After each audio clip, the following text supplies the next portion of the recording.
three.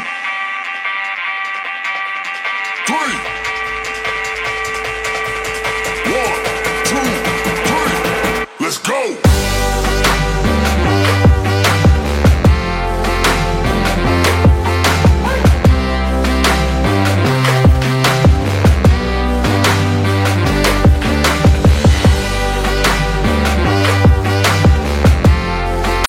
Everybody, welcome to a very important edition of Teaching Crypto. And Mr. FOMO has a new appearance. Looks like he's going into stablecoins. No, just kidding. Hit that like, hit that subscribe button, bell notification. You could help us charge the 2,000. We greatly appreciate it. Huge week here, Mr. FOMO. The fees are starting to come out in terms of information of ETFs, and that probably means we're not just close, but just inches from the finish line here, as it looks like the competitors are starting to release the information, right, to see who has the lowest fees. And that is a great indication that the ETF approval is coming and that finally submitted, and probably in the next 24 to 72 hours, even maybe before 24 hours, it could hit today. The Bitcoin ETF approval news will finally hit. Yeah, I think that there are some people rattling the chains online already saying that what if it's not approved? There was also somebody that said that, what do you post if it's not approved and stuff like that. And I think that's dangerous, but I also think that would be quite a dirty fake out by the SEC. I think they would open themselves up to some kind of litigation if they did reject all of these ETFs at this point, because they've been meeting with these companies, they've been setting the groundwork, they've been telling them that they want all of the ETFs to be cash creations, not in-kind creations. And so they've been making sure that every little detail is exactly the way that they want it heading into this approval and this launch. So I think that if it happened like this, it would open the SEC up to a lot more problems than it would be worth. So I think, to me, and then I think Bloomberg also gave the chances yesterday, raised the chances to like 90%. And so everybody's saying the deadline is Wednesday, and so the launch will be Thursday, but we're also hearing things that it may even come as early as today. Yeah, it looks good. And we want to talk about price action. And I mentioned, and thank you so much for anyone that is supporting the show. Remember, when you hit that like and share and subscribe, it really greatly helps us out. Here's the thing. There is going to be an initial pump, but Mr. FOMO, I talked about this over the weekend. Some of this is probably built in. That's just the way the crypto works. We're not going to 90 or 100 overnight. It would be great, but it's probably not likely. We are going to see a surge. Now, how much is the huge question here? And I wanted to pull something up that's really good for price action in the long term and in the short term. And I'm going to pull this up here. And it seems like there was over a million Bitcoin, 1.1 million Bitcoin that were bought between 42.5 and 43.2. That's great support. Those people are not likely going to sell at 49. They could. It's possible. But those probably are long-term holders. When I say long-term, at least within the next 6 to 12 months. So that is very, very positive there. And that gives us an indication that it's not going to be easy to take Bitcoin down below 40, because some people are summarizing, well, you might see a couple pumps the first 6 to 8 hours after the news hits, and then you're going to see a sharp retrace down to 35. It would take a hell of a retrace to get it to 35 with this type of support. Yeah, I think at least locally, that is a huge problem for those detractors. It would take a huge fall for this, and I think it would take kind of a black swan event. There would have to be some news coupled with this, like a rejection, I think, to see it fall that much.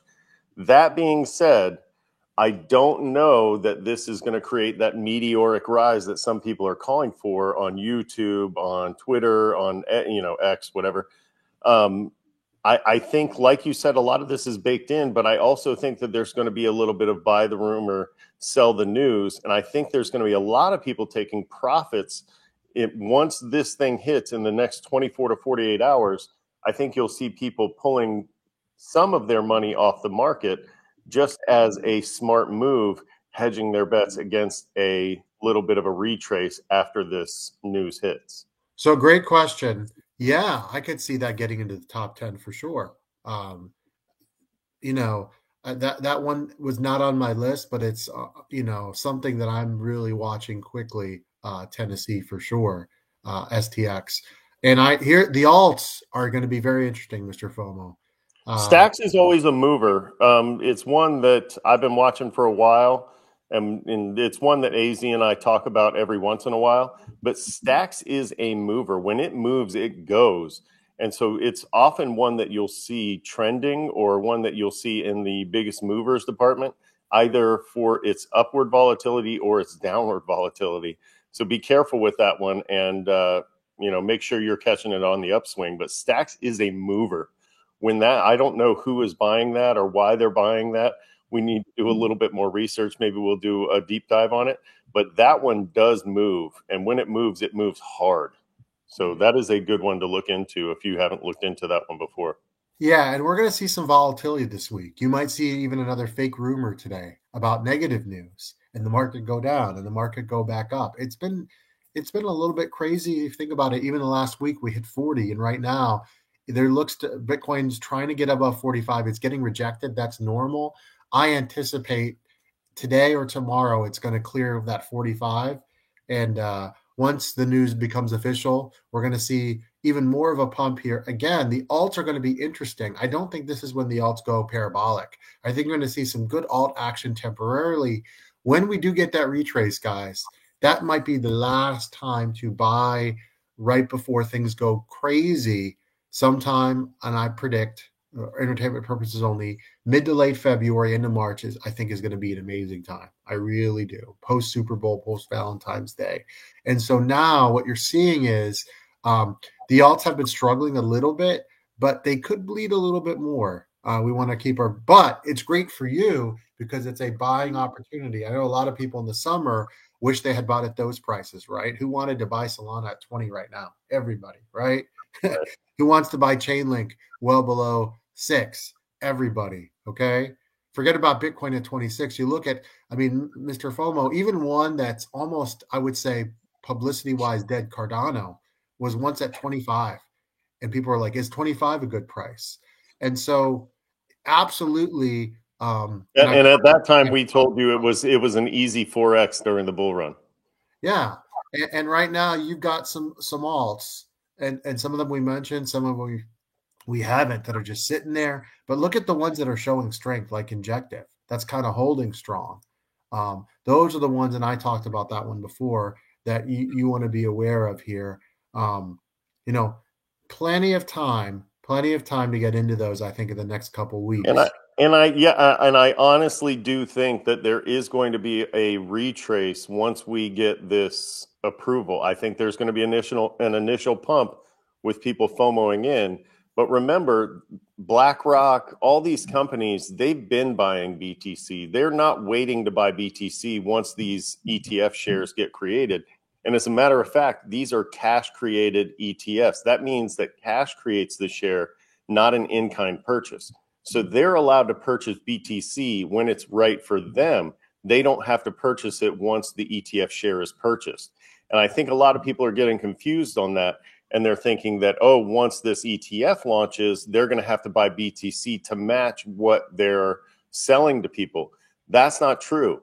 And it gives even more reason for market makers like BlackRock to cause a downturn in the market so they can buy up more once they see what the demand is like for their Bitcoin or for their ETF shares. However, and so I could easily see a downturn once this launches, and a great opportunity not only to buy BTC, but also to buy other altcoins. And remember, the ETF shares, you're going to be able to buy 9 to 5, Monday through Friday, except on holidays.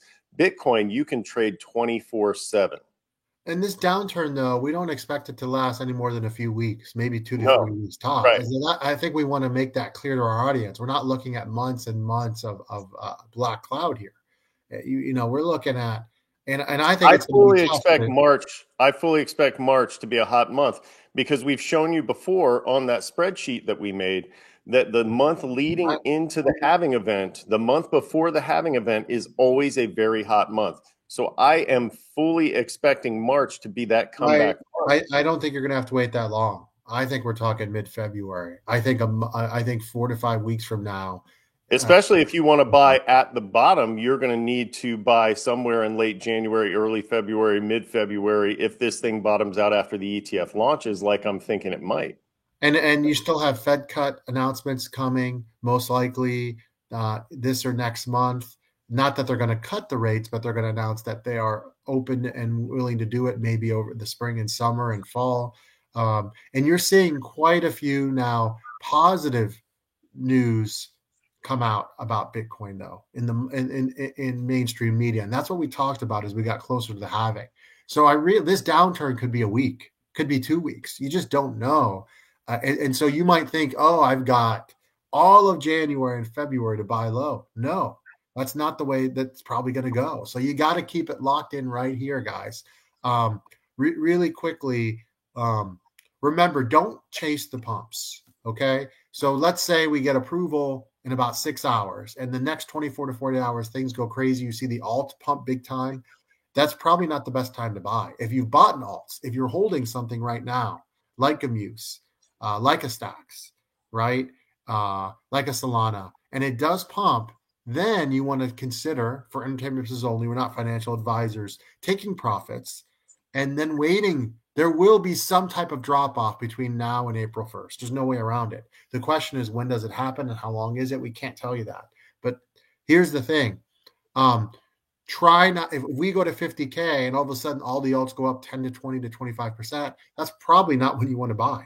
You probably want to let things cool down and reassess 24, 48, 72 hours later and see where the market is headed. And you'll still be successful, I think, if you buy then, but there's always a retrace in crypto, but no one can tell you where it is. But there's very little chance we're just going straight up to 90 between now and April 1st. I don't even think we're going to hit 90 by April 1st, to be honest. My 90 is my conservative prediction. I know you don't like predictions for this year, but I actually think now we're headed over 90, but it is going to take some time. Yeah, and another thing to watch out for, something that I've been reading stuff here and there about is possible liquidity crunch for smaller banks, maybe some smaller banks, not big banks, but smaller banks failing sometime this spring leading into the summer of this year. So keep an eye out for that. If that coincides with a little bit of a downturn in Bitcoin, when you start hearing that noise, it may create a very good buying event. And so at this point in the bull run, I'm actually looking for that bad news and when it's coming around so that I can find my purchasing, my spots for purchase so that I can DCA in some good or at some good prices. And so keep an eye out for that. If you see anything, if you read anything, and of course, keep it locked here because we'll keep you up on it too. Yeah. And I think right now, this is really exciting because you know that this year is going to be really, really good.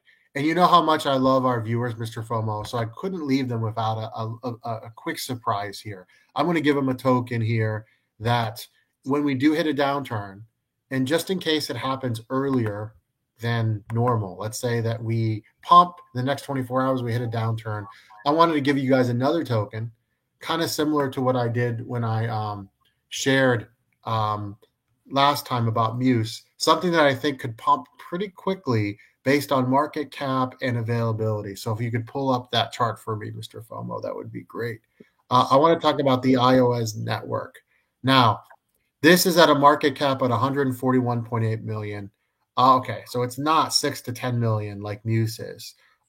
Circulating supply is kind of high, 1.1 billion, but it's one of those networks that I think they talk about streaming. It's really easy to get. Okay, it's on the centralized exchanges, so newbies will be able to get these.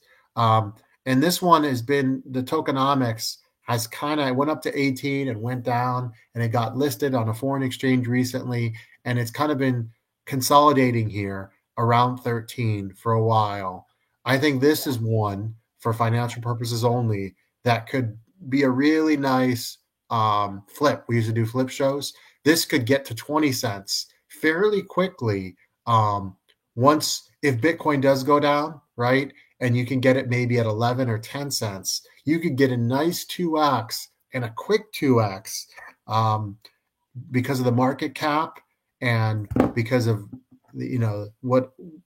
how it's been going in terms of the consolidating here on the price chart. You could see a really nice pump here. And if I scroll back, because on the 7-day, you see, right? But then on the monthly, doesn't look as bad. But if we look at the yearly, it's actually been doing really, really well. So this is something that has been doing really well over the last 12 months. That's why you got to always zoom out. That's now taking a breather. So what I think is going to happen, because the daily volumes have been up, I've been watching this one. If this one retraces at 11, that's opportunity knocking right there. So I just wanted to give our viewers that because I think that's one that could really go quickly. You could take profits, not financial advice, and then move into something else more stable, because this is not something I would hold for months and months and months. All right. Well, since you gave one, I'm going to go ahead and give one. Real quickly, put yours back up. Real quickly, let's talk about Kaspa.